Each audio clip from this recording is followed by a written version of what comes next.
Top two freshmen in the country square off. Sleeper team to watch in the Big 12, and Kentucky and Illinois pick up big ranked wins on the road. We'll get into all this more coming up on Hoops in 5, your 5-minute college basketball show. I'm your host, PJ Glasser, and let's dive into it.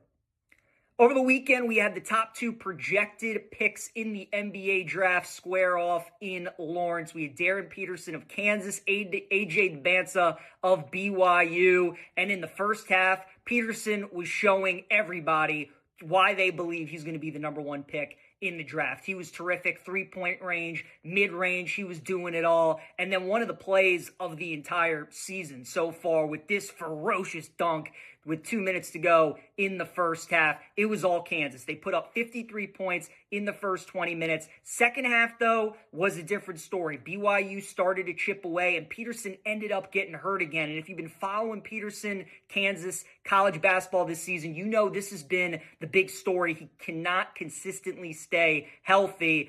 And we kind of saw Kansas' season in two halves over the weekend. In the first half, when Peterson's playing great and he's healthy, Jayhawks are as good as anybody. In the second half, when he's hurt and he's not playing, these other teams, they give Kansas their best shot. Dybantsa had 17 for BYU. Richie Saunders was actually awesome in this game. He had 33, but in the end, Kansas pulls away late, and they get a 90-82 win as this Trey White dunk seals it for the Jayhawks.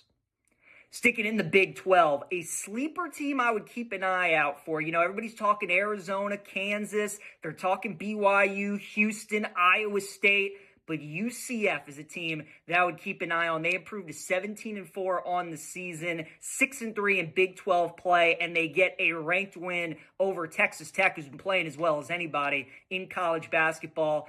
Johnny Dawkins has a great team this year for UCF. And he's got a great backcourt with Fultz and Kugel. They have four starters that average 12 or more points a game. They can really score the ball. I think this is a very underrated team. And again, they got 6 wins in the Big 12. Their schedule's been a little easier. It picks up second half of the season as we get into February. But this is a team I would keep an eye out on. Johnny Dawkins' team has not been to March Madness since 2019. And I think we all remember this finish with Taco Fall and UCF going up against Duke. I still don't know how that Aubrey Dawkins tip-in didn't go in. This is his best team since that UCF team. They're probably going to be about a 7 or 8 seed again. I'd keep an eye out for the Knights in March.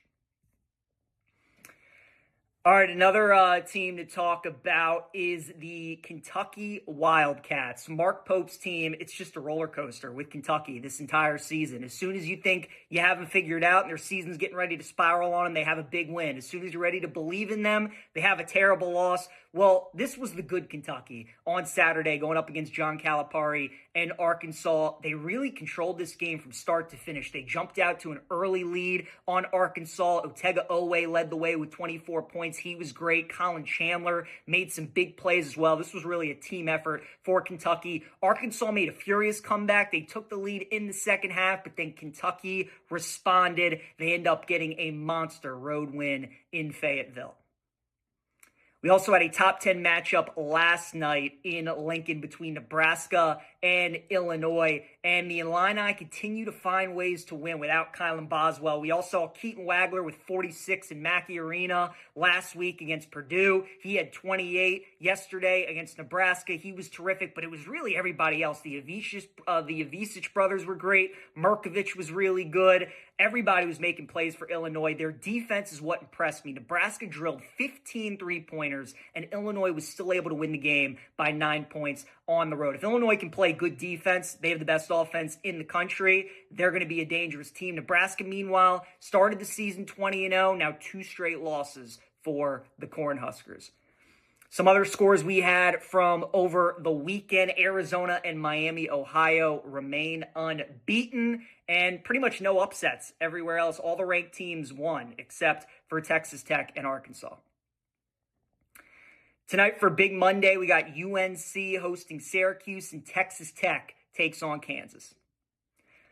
My best bet of the night is going to be in that Texas Tech and Kansas game. I'm taking Texas Tech -4.5 against KU. I think it's a really good spot for Texas Tech. They're coming off that loss to UCF. I would expect them to bounce back. Kansas coming off that huge win against BYU. And remember, Peterson left that game in the second half. So if he plays, I think Bill Self's going to be cautious. There's a chance they might even hold him out for this game. Either way, whether or not he plays or he doesn't, I like Texas Tech in this spot, laying the 4.5 with the Red Raiders. That'll do it for Hoops in 5. I'm your host, PJ Glasser. We'll see you guys next time.